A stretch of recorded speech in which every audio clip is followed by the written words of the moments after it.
Muy bien.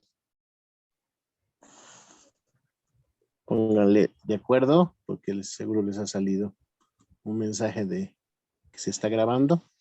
Entonces tenemos ahí que en el video había 4 principios bíblicos y pues animo a que por lo menos uno de estos sea mencionado y mejor si los mencionan los 4. Tienen ustedes la palabra, estimados estudiantes. Buenas noches, profesor. ¿Cómo está, pastor? Julio. Adela, ¿cómo está, Luis estimadísimo? Ramírez. Luis Ramírez. ¿Cómo está, mi hermano? Ramiro. Sí. Ramírez, sí.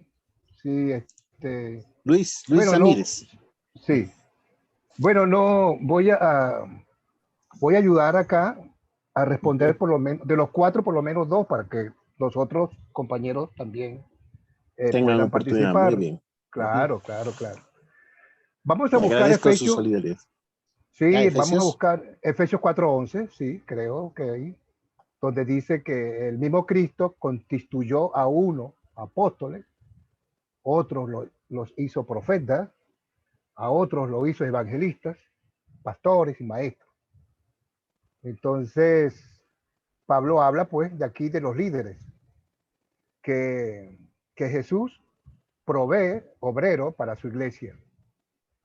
Eso es Efesios 4:11. Y seguidamente el segundo principio, según el video, está en Hechos 20:28, que que el Espíritu Santo es el que equipa a los líderes a servir. Dice, lo reza de esta manera: yo les ruego que piensen en ustedes mismos y que velen por el rebaño sobre el cual el Espíritu Santo nos ha puesto como obispos, para que cuiden de la iglesia de nuestro Señor, que fue el que ganó por su propia sangre. Por lo tanto, debemos de tenerla como nuestra, porque Cristo sufrió por nosotros y pagó por nuestros pecados. Es todo por ahora, mi querido pastor. Muchas gracias, Luis. Le agradezco mucho y más pues bien. Sin embargo, las que fa a través de, antes de ir haciendo observaciones, que no hay ahorita que hacer sobre las que ha respondido usted, pero mejor hacer unas de crecimiento, ¿no? ¿Tiene otra persona respuestas sobre los puntos que faltan? Faltan el 3 y el 4, ¿no? El tercero y el cuarto. Bien, ¿puedo el 3? ¿Ya? Pablo dice que no se debe designar a sí mismo en una posición de liderazgo. Eso lo podemos ver en 1 Corintios 1:23, que dice que nosotros debemos, como se llama, predicar a Cristo crucificado. Le puedo leer el número 1:23, dice: pero nosotros predicamos a Cristo crucificado para los judíos, ciertamente trompezadero para los gentiles y locura. Y entonces en la 4 sería aquellos que se comparte el mensaje, se enfocan en la obra de la salvación. Muy bien, gracias, Zoilo. Ya. ¿Alguien quiere añadir algo? Tienen la palabra, por favor. Si alguien quiere hacer una aclaración.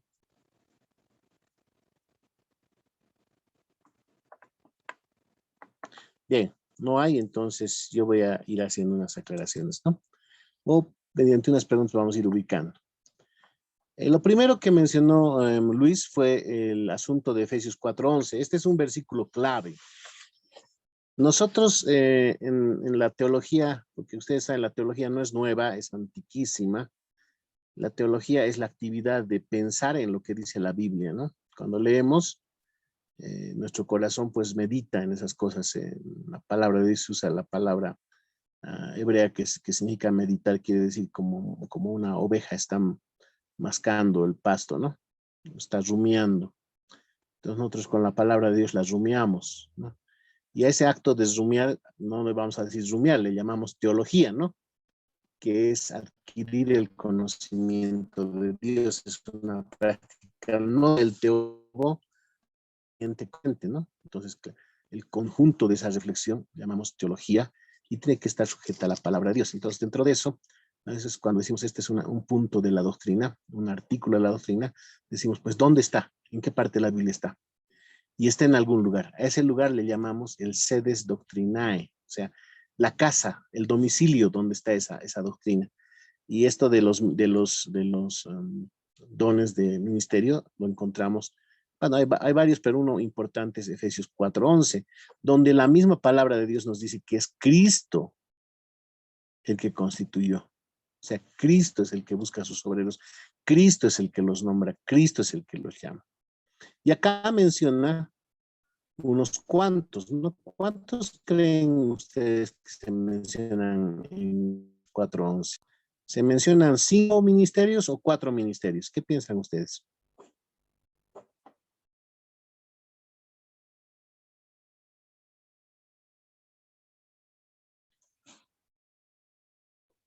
Cuatro. Nombra 4. cosa. ¿Por qué piensa usted, hermano, soy lo que son 4? Porque dice, constituye mismo a profetas, a otros evangelistas, otros pastores y maestros. A Exacto, fin ¿no? de La palabra perfeccionar a los otros. santos para la obra del ministerio, para la edificación del cuerpo de Cristo. Dice otros, ¿no? Entonces, ese otros nos indica cuál es el grupo. Al final está el que es pastor y maestro. Esto quiere decir que un pastor debe ser capaz de enseñar, un maestro debe ser capaz de pastorear, que es equivalente, ¿no? Sin embargo, en la actualidad mucha gente encuentra ahí 5, pero no presta atención a la acción gramatical. En la versión Reina Valera, en vez de la palabra otros, se usa un punto y coma. Y a partir del siglo XVII también un grupo de iglesias empezó a difundir eso, ¿no? Los 5, porque era más didáctico hablar de 5 ministerios, tomando los dedos de la mano como una ayuda a memoria. Entonces decían, pues, el, el, el apóstol es el dedo pulgar porque trabaja con los otros 4 dedos. El profeta es el índice, ¿no? Porque los profetas señalaban con el dedo, ¿no? El del medio es pues el evangelista que llega donde los demás no llegan. El otro, donde llevamos el anillo, es el pastor está casado con la iglesia, ¿no? Y el dedo pequeñito que llamamos meñique, ese sirve para hurgarse la oreja, todo. Entonces el maestro que escudriña por aquí y por allá. Muy bonito el ejemplo, pero no necesariamente es bíblico, ¿no? Entonces nos ayuda a memorizar lo que sea, pero la Biblia no limita los ministerios a estos 4 ni a los 5 supuestamente, sino que el ministerio es uno solo que puede tomar diversas formas, ¿no? Siempre y cuando el ministerio básico es llevar la palabra de perdón. Entonces, no nos vamos a hacer mucho lío con esto. La esencia de esta enseñanza es que es Cristo el que llama. No es que podemos ir a un seminario y estudiar para ser pastor, ¿no? Yo ya terminé todas las clases y ya soy pastor, denme mi título de pastor. Mucha gente escribe Academia de Cristo y dice, ¿dan ustedes título de pastor? ¿Por qué razón no podemos dar nosotros, la Academia de Cristo, ni ninguna otra organización en el mundo, un título de pastor a los que han terminado los estudios en sus instituciones de educación bíblica, teológica o ministerial? ¿Quién se anima a responder? Benjamín, adelante, por favor. Buenas noches a todos de nuevo.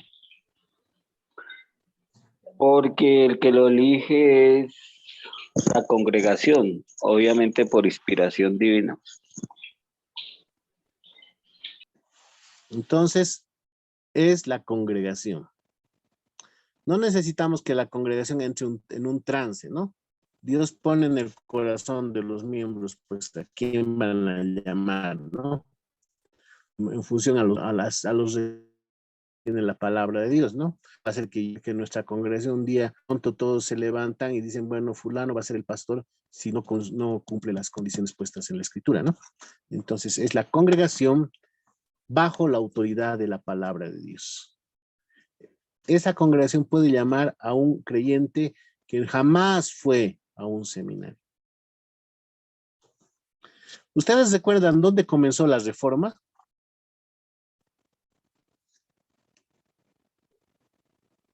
¿Alguien recuerda? En Wittenberg, en Alemania. En Alemania, ¿verdad? Parece que Luis se salió y volvió a entrar. Bueno, ya. En Wittenberg, la W, en Alemania la pronuncian como B chica, ¿no? Wittenberg. Entonces, en este lugar es Alemania. Comenzó en un contexto de gente involucrada en la religión, en la teología, que tenían formación profesional. Lutero, los teólogos de esa época, Melanchthon y varios que hay ahí, era gente que era su profesión, eran maestros de Biblia, etc.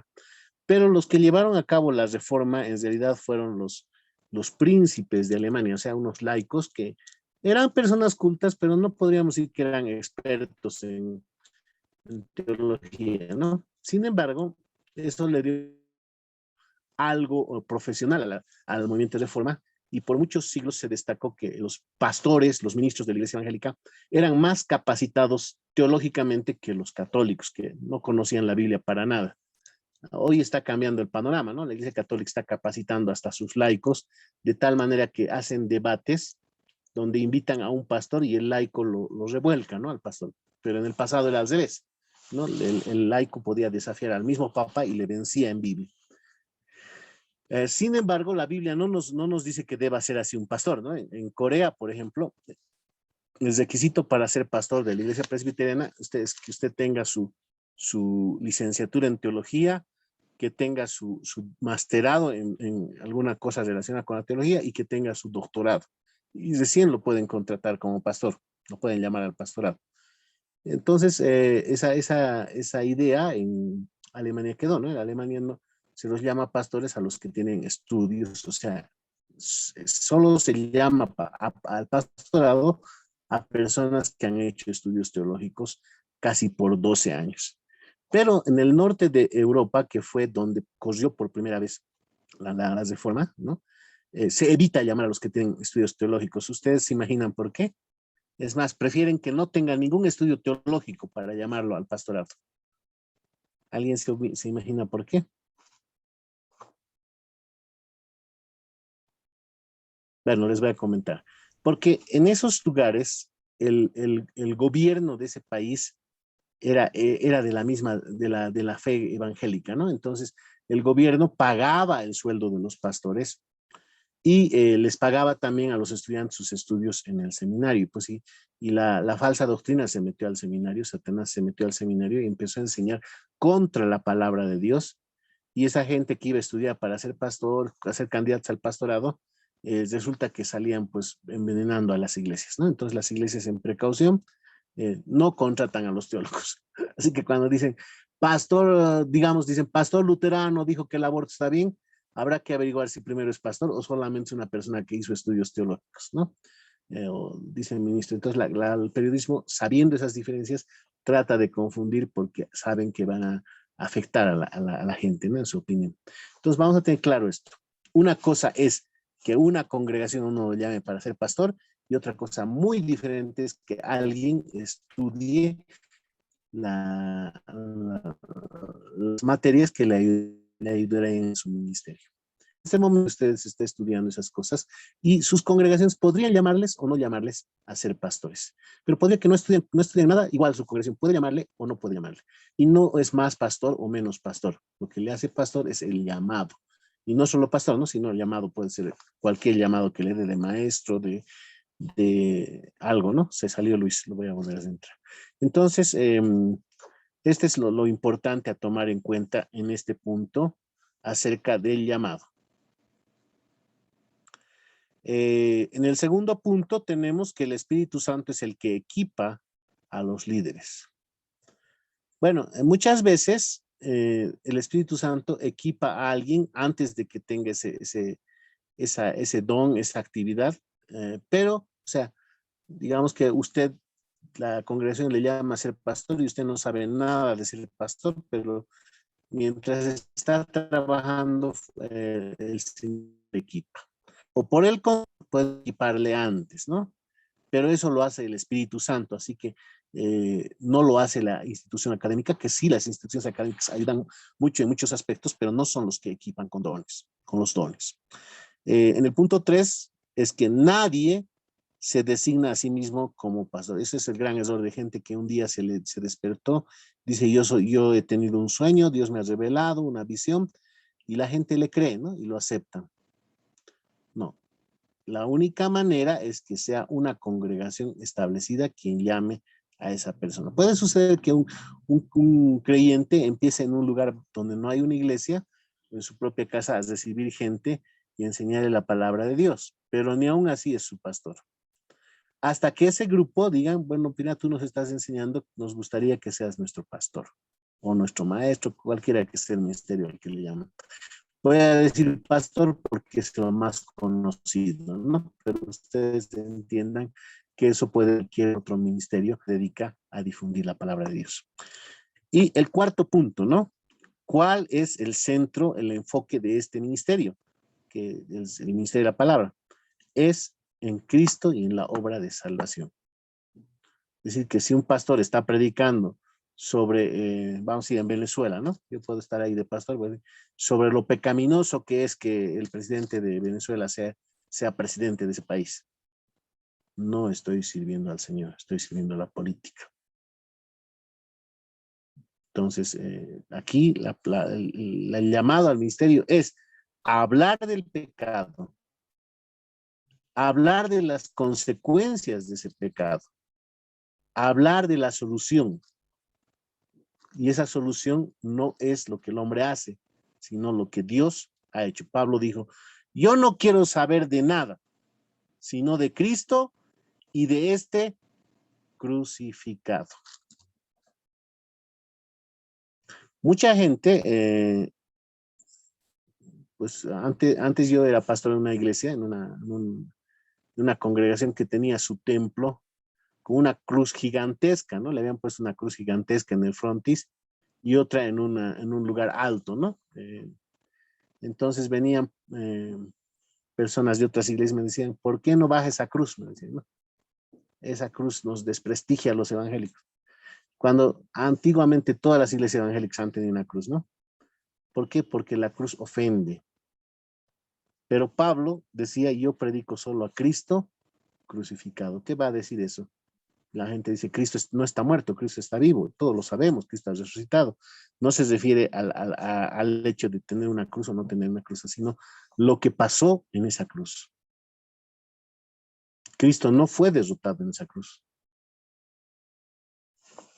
Una vez en una reunión donde murió una niña en una marcha de protesta, estaban haciendo el velorio y el sacerdote dijo, niña, como Cristo murió por sus ideales.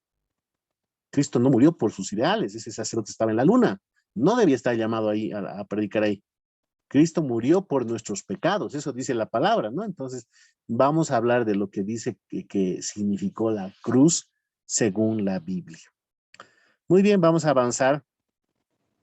Vamos a tomarnos unos minutos para hablar acerca de estas cosas, ¿no?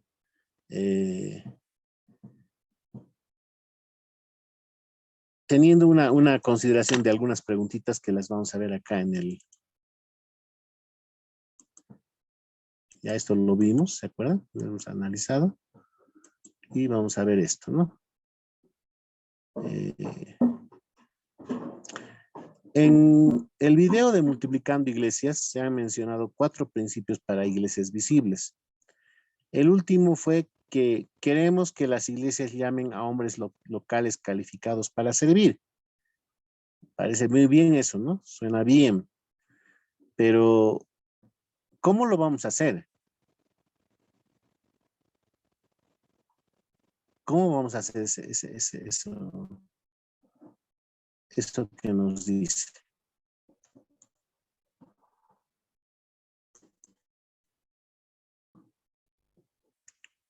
¿Cómo vamos a llamar?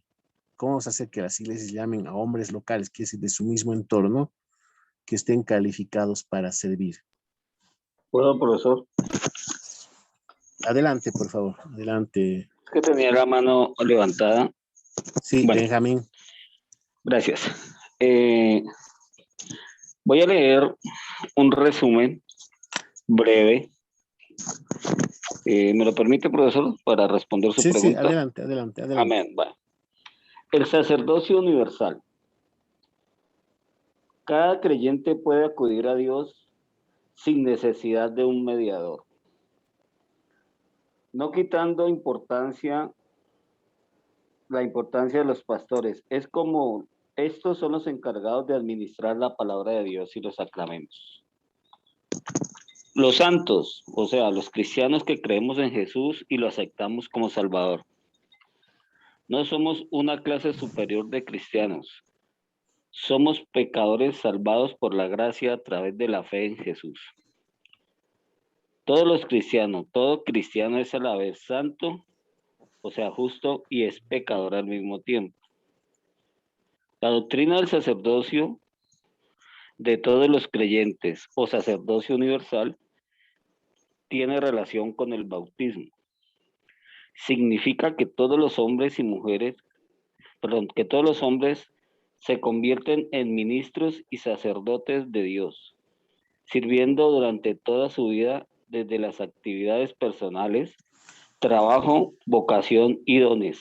Esa es la misión. Siendo una oportunidad de alabar a Dios y en lo que hacemos en el mundo. La misión del pastor ordenado posee un valor especial basado en un llamado de Dios y con aprobación de una comunidad de cristianos. Cada cristiano bautizado es un sacerdote por naturaleza. En conclusión, profesor, es como una manera ordenada de Jesús de llevar su iglesia. Pienso que es algo divino. Muchas gracias.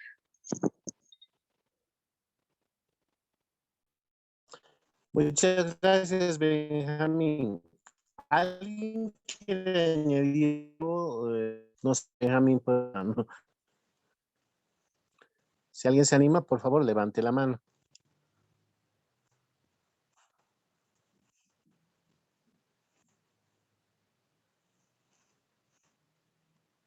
Para hablar algo al respecto. ¿Se animan? Bueno, si no se animan, yo voy a tener que hablar de este asunto, ¿no? Bueno, vamos a ver. Lo que dijo Benjamín está muy bien, ¿no? Todo está en lo correcto, ese resumen es excelente.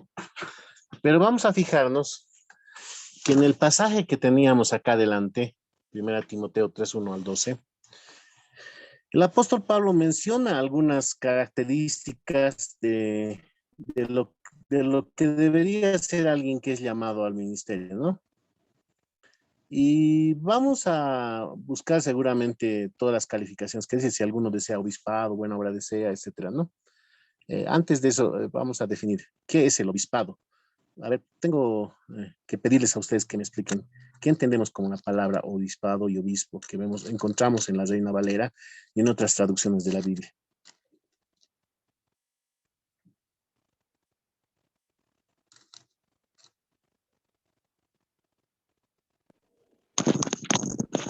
Artemia, no, Benjamín, pero ¿qué será obispo? ¿Me escucha? No lo escuché Hola. claramente.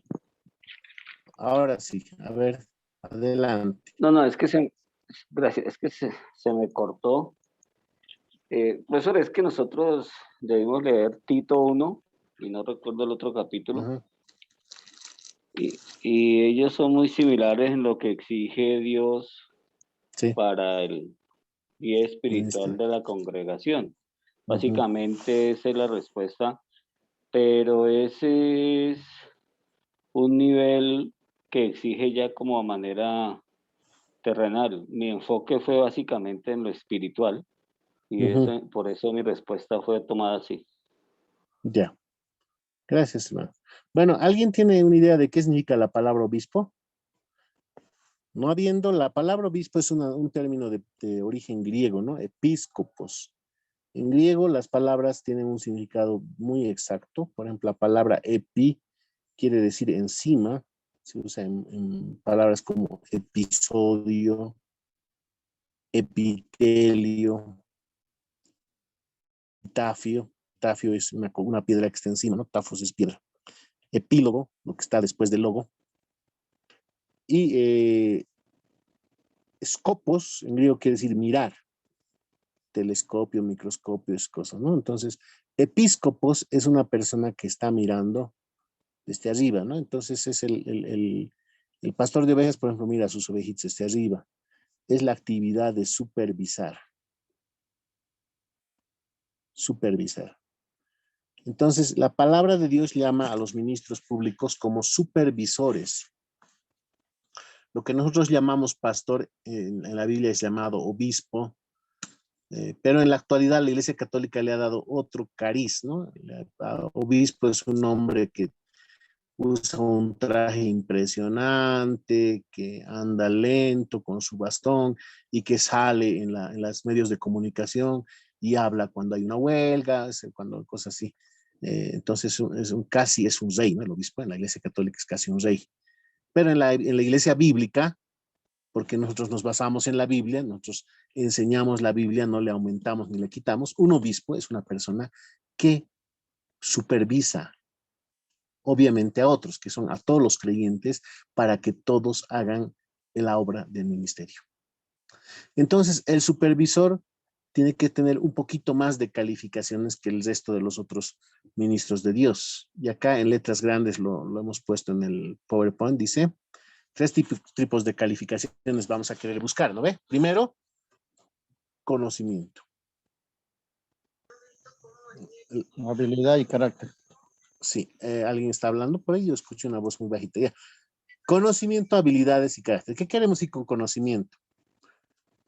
Puede que no haya estudiado en un seminario bíblico, no tenga un título en teología, pero es una persona que está aprendiendo y estudiando la palabra de Dios continuamente. Como dijo el apóstol Pablo, ¿no? Lo que has oído de mí, esto mismo encomienda a hombres que sean capaces de enseñar a otros.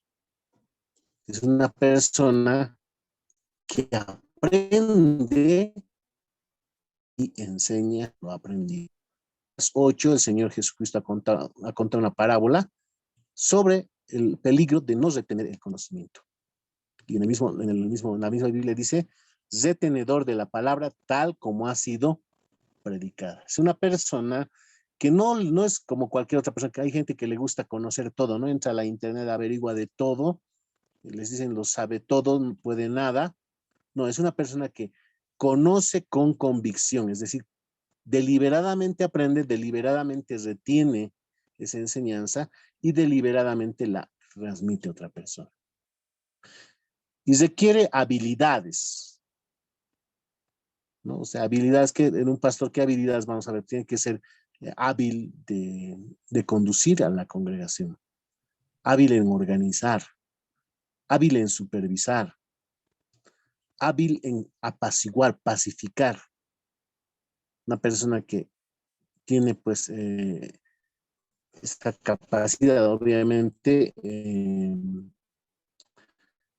las cosas con la práctica. Entonces, debe ser capaz también de hacer, a veces hay personas que solo son intelectuales, ¿no? Todo está en su cabeza, no. Deben ser capaces de hacer cosas manuales. ¿Qué pasa? Tenemos un culto y no hay dónde, está la iglesia, pero hay una habitación que está libre, pero está sucia. Pues él debe ser capaz de limpiarla, ¿no? Debe ser capaz de muchas cosas. Entonces, a medida que vamos desarrollando una observación de lo que se requiere al tener un supervisor, no solo debe ser capaz de limpiar una habitación, sino de supervisar que otro lo pueda hacer también, ¿no? Y debe tener carácter, ¿no? O sea, a veces hay unos problemas terribles en el desarrollo de las congregaciones. Debe tener carácter como Moisés, que aguantaba todo eso y también tenía el poder de mantenerse, bueno, es el Señor que estaba detrás de él, ¿no? Entonces, vamos a continuar, como dice el texto. Tengan abiertas sus Biblias para que veamos este texto con un poquito más detalle. Entonces, vamos a mirar.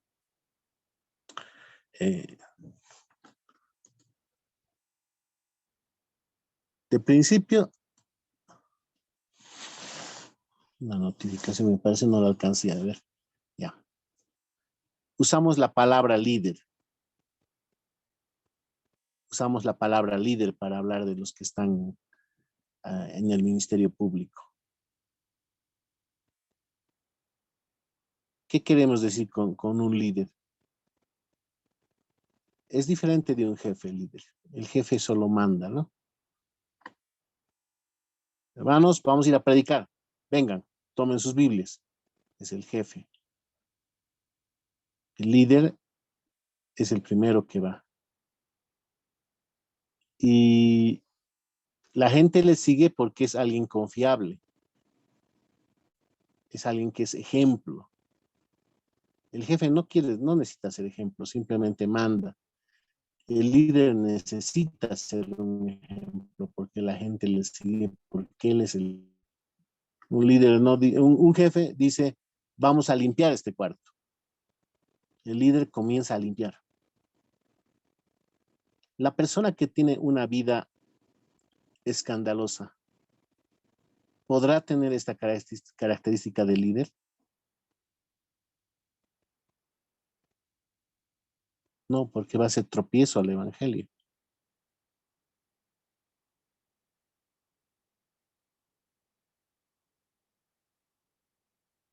Entonces necesitamos tomar en cuenta eso, ¿no? El apóstol mencionó que sea marido de una mujer, por ejemplo. Entonces, en aquella época la gente podía casarse con varias mujeres. Entonces, eso representa una especie de no controlarse, ¿no? ¿Para qué quiere tantas mujeres? Necesitamos que sean varones que tienen dominio propio. Que sus hijos le obedezcan. En una ocasión, un sobrino de Aristóteles, un filósofo griego, estaba promocionándose no, era alguien de su ciudad, no era su sobrino, ¿no? Pero estaba promocionándose para ser el alcalde, por usar un término de esa ciudad, y hacía su campaña política, y le dice a Sócrates, ¿por qué no me apoyas? Y le dice, y ya has puesto a tu tío que tiene una vida inmoral, se va a fasear, ya lo has puesto en orden. No, pero es que mi tío no me escucha, le dice. ¿Y cómo pretendes que te escuche la ciudad entera? O sea, si a este hombre sus hijos no le obedecen, ¿cómo pretende conducir una congregación? Entonces tenemos que ver estas cosas, ¿no? Necesitamos ver el carácter del que está siendo llamado. Pues si en su casa él tiene que hacer lo que la esposa manda, en la iglesia va a tener que hacer lo que la esposa manda. Y no se trata de que seamos machistas. No hay nada malo en que un varón lave las tazas, lave los platos de su casa, cuando él lo hace como cabeza. Le interesa que su casa esté limpia. Pastor, Pero cuando él solamente... ¿puedo hacer una Adelante. pregunta? No, disculpe, no Sí, quería sí. interrumpir. Sí, no, está bien, Era está bien. que, ve, sabemos que los requisitos para ser un buen líder es que esta persona sea irreprensible. Sí. Pero, ¿qué pasa cuando esta palabra es tomada muy en serio y muchas veces hasta se toma de una manera, ¿cómo te puedo decir? Le dan otro sentido, ¿Cuál porque sentido? un pastor se llena y dice, yo soy irreprensible, nadie me puede exhortar. Eso es lo que yo digo. ¿Cómo que no se puede exhortar un pastor? Porque dicen que le estamos faltando el respeto y es la autoridad y nosotros le debemos, ¿cómo te digo? El orden, le debemos respeto a esa autoridad. Entonces se esconde en esa palabra, irreprensible. Es una cosa importante que necesitamos entre los que vamos a estar al frente de la iglesia, es manejar bien la gramática. La Biblia se debe interpretar atendiendo al sentido gramatical e histórico del texto. Cuando dice que debe ser irreprensible, no está diciendo que no se los reprenda. quiere decir que no tiene motivo para que se lo reprenda. No ha dado motivo para que se lo reprenda. Ahora, vamos a ver esto, ¿no? También hay que entenderlo claramente. ¿Puedo, No profesor? quiere decir irreprensible, no quiere decir que no es pecador, porque todos somos pecadores. El apóstol Pablo dijo que él era irreprensible. Si nadie le podía decir, Pablo, tú has pecado, no tenía un pecado escandaloso, queremos decir, ¿no? Entonces, pero Pablo confiesa, yo tuve codicia, dice, ¿no? Entonces la codicia, pues lastimosamente es un pecado en el corazón que no se puede ver,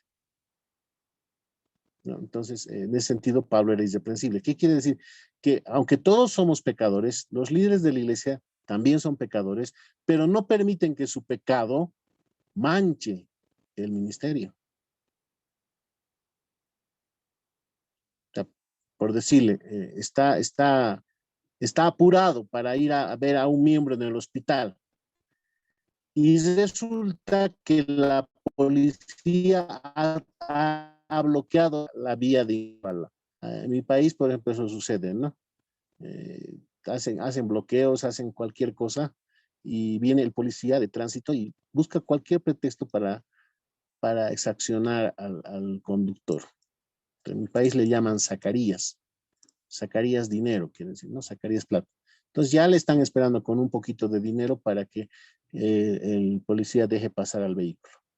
Yo soy pastor, me encuentro con eso, es más práctico pagar y yo llego a tiempo que perder el tiempo que me revise el motor, que me revise todo esto. Pago lo que se llama una coima, un soborno, y eso me hace reprensible. Porque ese policía no me va a ver como un ministro de Dios. Me va a ver como alguien que es tan débil que soluciona sus problemas sobornando a la gente. Aunque esa persona no es un cristiano, no es un creyente, yo me he portado reprensiblemente. ¿Y quiénes han de reprender a los pastores? Pues son las congregaciones que le llamaron. La congregación tiene toda la autoridad y un individuo, cualquier miembro de la iglesia, puede comenzar el proceso. Si usted ve que un pastor, no tema, el pecado es pecado aquí y en la China. Acérquese al pastor en privado. La Biblia dice, si tu hermano peca contra ti, ve y habla primero en privado, porque queremos guardar el buen nombre de esa persona, ¿no? De repente no estamos viendo las cosas correctamente, él nos va a aclarar. ¿Qué tal si vemos a un pastor conversando acarameladamente con una mujer que no es su esposa? Pues nos vamos a sacar, pastor. Parece que usted está muy contento con la señora.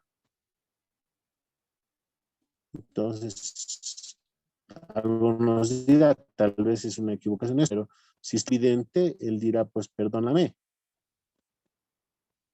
Pero si él sale con eso de que yo soy pastor, soy irreprensible, la Biblia dice, si no te oyere, toma un testigo o dos. Y estos testigos van a ver que yo lo estoy reprendiendo al pastor. Y si no oyere, no los oyere, con testigos y todo, dilo a la congregación. Ya no es malo decirlo porque él rehusó arrepentirse. Y ese pastor o el ministro, que sea, ha de tener que ser removido del ministerio. No hay nada pecaminoso en que removamos a un pecador impenitente, a uno que no se arrepiente, del ministerio. Estamos más bien sanando, porque ese hombre está contaminando el evangelio, está dando mal que hablar. Entonces, si se escudan y nosotros les dejamos escudarse, nosotros nos estamos haciendo cómplices, tanto en que él se vaya al infierno, como en que las otras personas crean que eso no es pecado. Entonces, el pecado, Disculpa, vamos. profesor, Pero, mi profesor, escúcheme. ¿Sabe por qué los hermanos o la congregación no exhortan al pastor? Porque ya temen que el pastor va a tomar una represalia con ese hermano y lo puede suspender y hasta lo puede excomulgar. Ya, lo Eso excomulga, pasa. Entonces lo dicen, excomulga. bueno, mejor no nos metemos en problemas. Sí, lo Y excomulga. dejamos, Lo excomulga al hermano, pero el hermano no estaba en pecado. Toda esa congregación está en pecado. El hermano puede excomulgar a toda esa congregación de su vida. ¿Qué dice la Biblia? Salid de en medio de ellos para que no os hagáis partícipes de su pecado.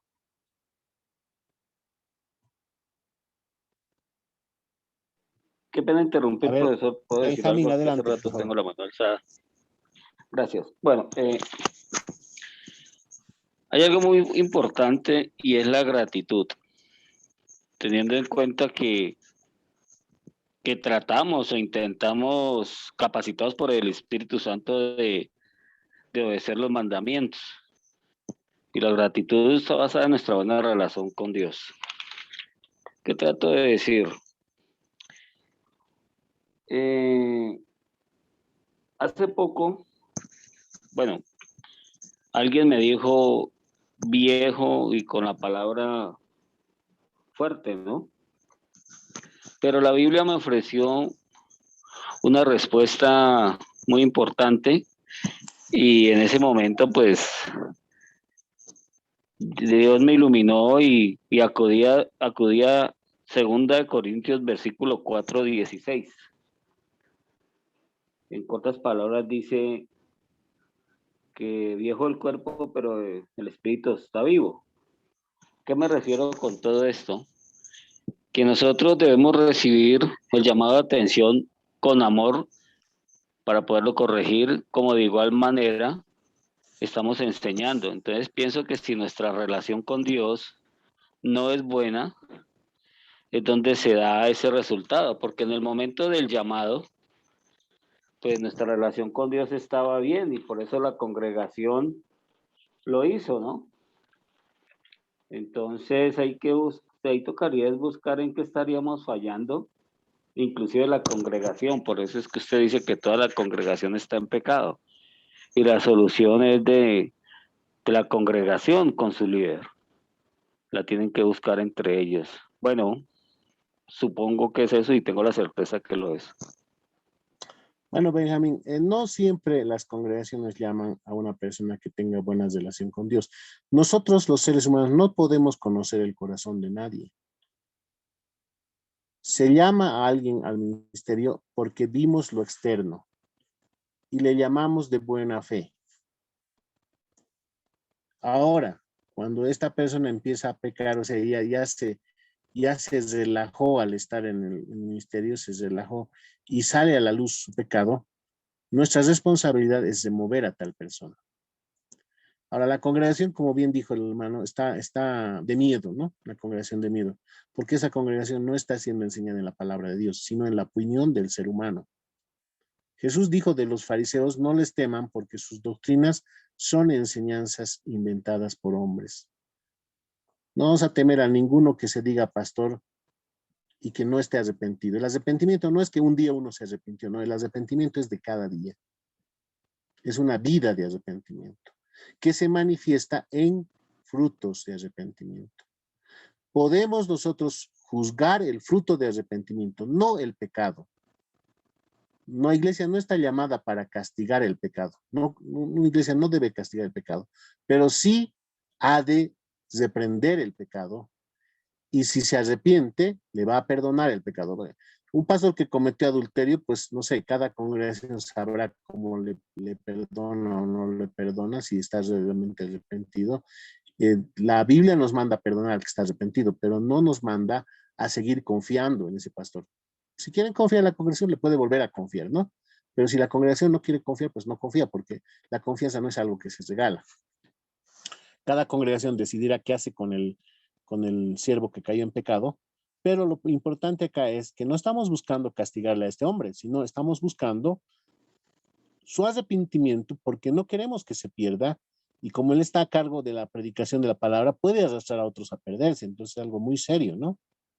Entonces, yo no creo que ustedes pongan de médico de cabecera a un médico que tiene una enfermedad infectocontagiosa. Así, mira, primero cúrate y luego vas a volver a trabajar acá. Entonces, lo mismo sucede con el pastor. Si el pastor está andando mal, primero debe curarse antes de seguir ministrando a otros. Entonces, la congregación que por miedo a que, de que este hombre está en el cargo, no hay que juzgarlo, no. No juzgamos los corazones. Por ejemplo, alguien puede decir, este pastor ha predicado, me debe tener bronca porque ha tocado mi tema. O sea, la Biblia toca todos los temas, pues entonces los pastores no saben. Están hablando y de repente empiezan a tocar el tema de mucha gente, ¿no? Entonces, no podemos decir que eso ha hecho un pastor porque no conocemos su corazón, ¿no? Pero sí los hechos podemos juzgar, los actos. Y un acto malo es malo aquí, como decimos, y en la China. Y es pecado y el pecado debe ser confrontado. Pero también hay que tener cuidado. Hay que pensar que ese ministro es un ministro de Dios. Independientemente si la congregación se equivocó o no se equivocó, le dio el llamado y es un ministro de Dios. Y la Biblia nos dice que honremos a nuestro ministro. No nos vamos a acercar gritándole pecador, ni superiores. La Biblia nos dice, el apóstol Pablo en Gálatas nos dice, considerándote a ti mismo que eres pecador. Le vamos a decir, mire, pastor, yo también soy pecador. Yo necesito arrepentirme cada día. Pero esto que te voy a decir es porque te amo. Puede que el pastor nos crea o no nos crea, pero si estamos confrontándole con su pecado, es porque le amamos. Queremos que se salve, no que se pierda. Entonces, este es un punto importante que vamos en cuenta. De todas maneras, no podemos quedarnos en este tema, tenemos que entrar a nuestro tema siempre. Entonces, vamos a ver cuáles son acá las calificaciones aquí de conocimiento para el obrero mencionados en los versículos 3, 1 al 12. Por favor, les invito a mirar 1 Timoteo, porque hemos dicho que sus Biblias estén abiertas. 1 Timoteo, capítulo 3, versículos 1 al 12. Y pueden mirar y tratar de responder esa pregunta. ¿Cuáles son las calificaciones de conocimiento?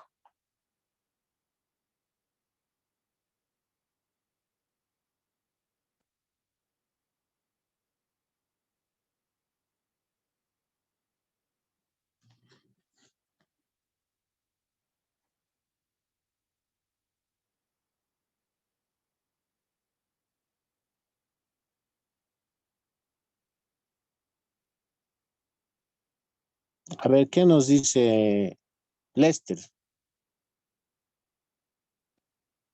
Una capacidad de conocimiento.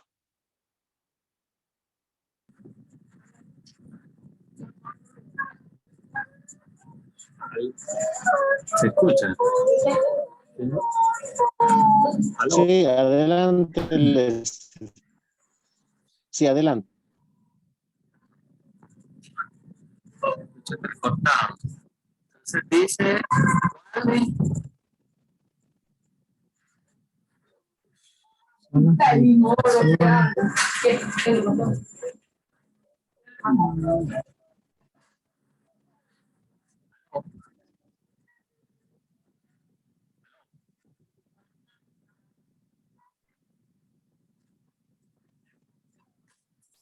No, no se escuchó. No se escuchó.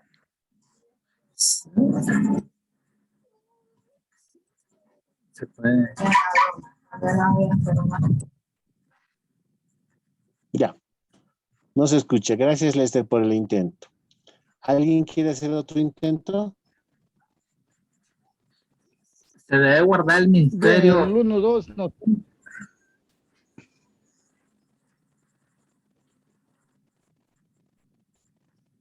Se debe ¿Quién guardar el habló? ministerio. Se limpia. Lester, sí, esa es la respuesta, ¿no? Guardar el ministerio con conciencia limpia. No parece ser de conocimiento, ¿no? Pero ahora vamos a ir al siguiente, si ya hemos visto conocimiento. Ahora, ¿cuáles son las calificaciones de habilidades que que se mencionan en estos versículos para el obrero, ministro, lo que queramos decir, ¿no?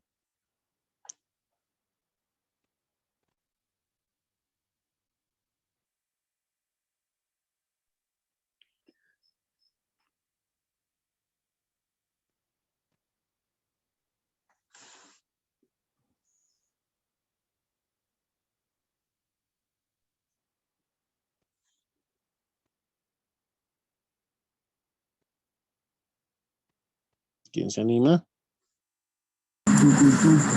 Habilidad de gobernar. Adelante. ¿Quién quiere hablar? Habilidad de gobernar. Es que no sé si me están escuchando. Sí. Habilidad de gobernar, dijo, ¿no? Sí, así como lo hace en su casa, ¿no? Claro, exactamente.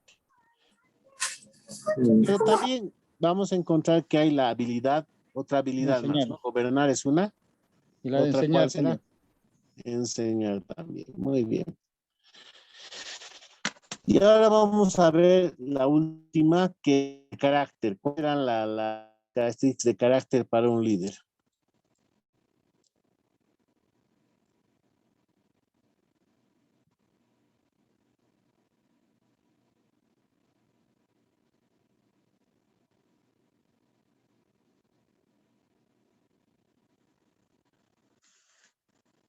¿Nadie se anima?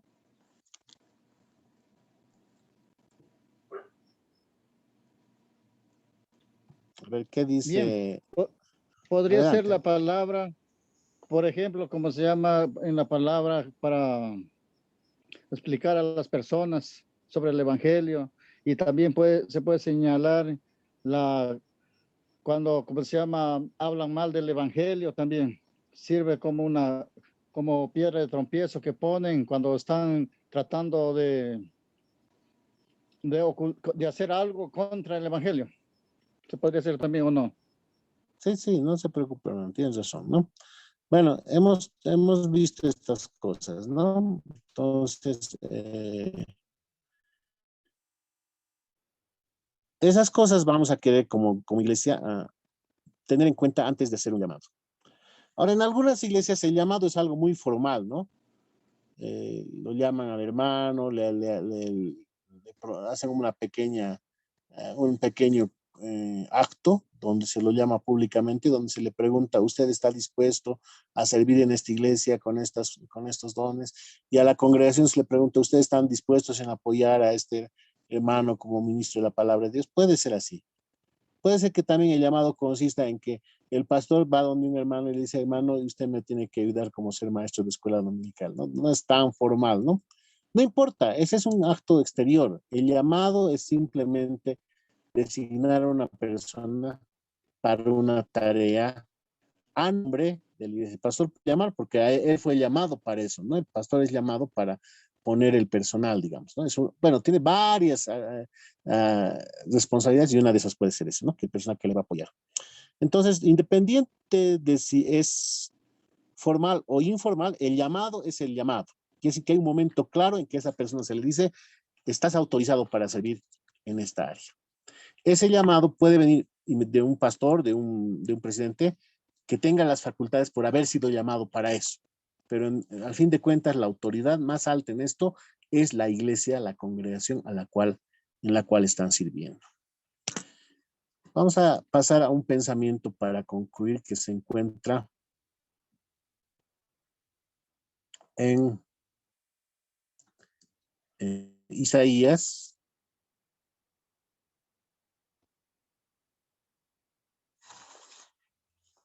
capítulo 6, versículos 1 al 8. Isaías tuvo una visión donde vio a Dios. Es una visión, no es que Dios es así, ¿no? Pero Dios se mostró así a Isaías para que conozca el impacto del mundo espiritual. Se ve a Dios sentado en un trono, hay serafines encima de él, que están diciendo todo el tiempo, santo, santo, santo. Y Isaías en ese momento entra en conciencia de quién es él. Él dice, ay de mí, soy un hombre muerto. Mis ojos han visto al Rey, el Señor de los ejércitos. Aun cuando yo soy un hombre de labios impuros y habito en medio de un pueblo de labios también impuros. Entonces uno de los serafines vuela hacia Isaías y lleva un carbón encendido en su mano que había tomado del altar con unas tenazas, y con ese carbón toca su boca y le dice, ¿no? Con este carbón he tocado tus labios para remover tu culpa y perdonar tu pecado. Cada creyente que es llamado al ministerio público es como Isaías, un ser humano pecador, con labios impuros, que vive en un pueblo de labios impuros, y por eso merecemos toda la ira de Dios por la eternidad en el infierno. Ya nadie va a ser digno. Es cuando ese carbón tomado del altar toca nuestros labios que somos autorizados, somos declarados aptos. Por lo tanto, la confianza de los creyentes no está puesta en su habilidad, en su capacidad, en su carácter, sino en Jesucristo,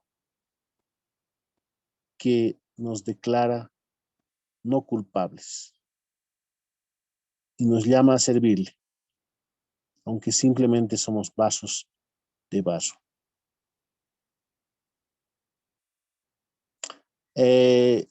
Yo les animo, estimados estudiantes, a estudiar. Hay en la biblioteca de Academia de Cristo un comentario bíblico llamado la Biblia Popular. Pueden descargarse gratuitamente 1 Timoteo 3 y Tito 1. ¿No? Está ustedes entran a Academia de Cristo, entran a la biblioteca, pero voy a poner el enlace en el WhatsApp para que les sea más fácil. Y eso les va a ayudar a enriquecer, porque no podemos analizar todos los detalles acá, y en ese libro ustedes pueden conocer los detalles más a fondo, ¿no? Bueno, había la pregunta, ¿cuál es el proyecto? El proyecto es trabajar con una persona y ayudarle a esa persona a identificar sus dones para el servicio y elaborar un plan escrito para entrenar, para servir según sus dones. Voy a repetir. El proyecto final es trabajar con otra persona ayudándole a identificar sus dones para servicio y elaborar un plan descrito para entrenar a esas personas para servir según sus dones. La siguiente clase es el día jueves, 8 de la noche de Bolivia, de los otros países conforme la lista. La voy a repetir también en el grupo de WhatsApp. Vamos a concluir con una oración. Amado Señor, te damos gracias, porque nosotros somos igual de pecadores que Isaías. Nuestros labios son pecaminosos, Señor. Nuestro pueblo es pecaminoso. Y no merecemos de ninguna manera ser llamados tus siervos. Pero gracias a Jesucristo, el carbón encendido que fue puesto en nuestros labios, tenemos, Señor, la certeza de que tú nos auxiliarás al momento de abrir nuestra boca y compartir tu palabra de tal manera que no dañemos a quienes nos escuchan. Por eso encomendamos nuestro llamado, nuestro servicio, nuestro ministerio universal en tus benditas manos, suplicándote nos guardes y nos asistas en todo momento para compartir tu palabra de la manera en que tú quieres que sea compartida. Nos retiramos de esta clase en la esperanza de volvernos a reunir el siguiente jueves en ese mismo horario.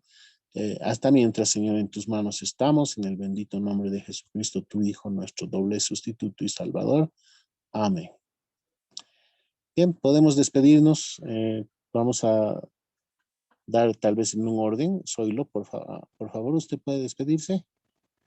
Bien, mi hermano pastor, que Dios me lo bendiga. Ha estado de gran bendición esta clase, ha sido, y también que tengan a todos mis hermanos y hermanas, que Dios me los bendiga en el amor de Cristo Jesús. Estamos listos para el día jueves, para entrar a clase de nuevo. Amén. Gracias, Zoilo. Artemio, adelante, por favor. Gracias por todo, hermanos. Que Dios los bendiga, que tengan una linda noche. Hasta el jueves. Adelante. Eduardo Milanesi, adelante, por favor. Gracias, hasta el próximo jueves, pastor y hermanos, gracias. Vamos con Lester, adelante. Muchas gracias, pastor, a los hermanos, y nos vemos el próximo jueves. Bendiciones. Bendiciones. Hasta el jueves, entonces, que el Señor les bendiga. Amén. Muchas gracias. Bendiciones a todos.